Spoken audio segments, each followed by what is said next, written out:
All right, Taylor Rowe, second place here at NCAA's. Your season has kind of been crazy, doing amazing things. How did it feel to compete and get the second place here? How did it feel to get second place out here? You know, I never thought I'd be like this disappointed with the second place. Honestly, and I know like I've come a long way, like the last so it's been really hard. I just kind of did myself.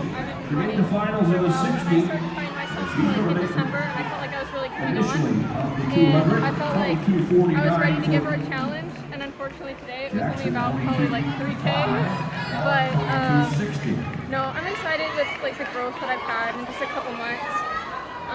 But no, it's kind of a weird feeling that I have right now. Yeah. Did you ever hesitate to go out with her in the beginning? 71st quarter, No. you knew you were going to stick no matter what? Yeah, I mean, like when I ran a 5K earlier this year on this track, I went out in a 70. So honestly, like our pace for the mile, first 2K was like what I kind of ran the first time I ran here. So I was pretty comfortable with that. I think we started to kind of pick it up a little bit towards the middle there. And so then we started kind of getting ahead of that pace, and I found myself in a little bit of trouble, but I'm okay with like how far I made it in. I would have liked to like challenge her a little deeper. I mean, today I wasn't going to run 14:50. That wasn't in the cards, but hopefully next time it'll be closer. I mean, you're only 1 second off the meet record. I mean, it shows how well Parker ran. Yeah, I mean, she's insanely talented, and she set a new bar for women's distance running, so she's dragging us all along with her, or at least we're trying to keep up. Yeah. You spoke about your growth. I mean, how do you kind of assess your indoor season overall, where you have been able to drop some significantly fast times? Yeah. No. Again, like I kind of found myself like in December, January. I felt like I was kind of coming back to myself where I'd been a couple years ago, and like started to be competitive, kind of at that national level again, and that was really exciting. Yeah, I don't know. Sorry. Was there anything in particular you did after the cross-country season to kind of find yourself back on track and feel like you're still again?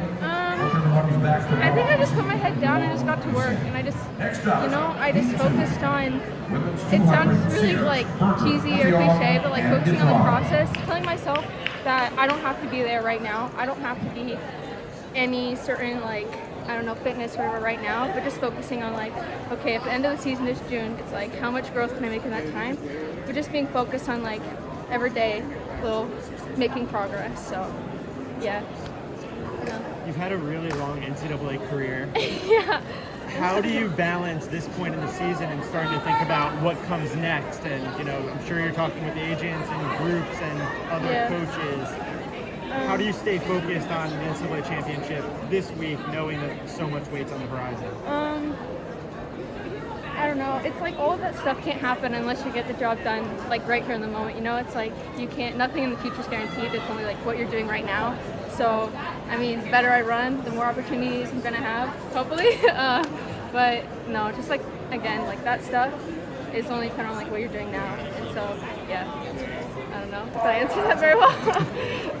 Taylor, being here early and then, you know, putting down that performance when nobody really got to appreciate it. I mean, what were there, 20 people in here at that time? Like, does it mean more like the fact that, you know, you, Parker, you know, Doris, like everybody got to do it, you know, in front of an audience? Because I don't think, for all the great indoor performances that have been all around the country this year, I feel like that one didn't get the respect because there was like nobody here to watch it. Yeah, I mean, no, the funny thing about 5K was I didn't know I was running it until about like 10 minutes before. Number 2, I worked out, Sears, so Berger, like, Effiong, I and talked with my DeFran. coach. We had wanted to wait till the conference to get a qualifying time, hopefully into nationals. Where I told Sears him, like, in 3, the fastest I don't know if qualifier in the I'm 60 final. Effiong in 5 is already qualifying in the 400. I like negotiated. I was like, Sears and let me Effiong. warm up for the race and then we'll decide. And then I was able to convince him to let me do it. So.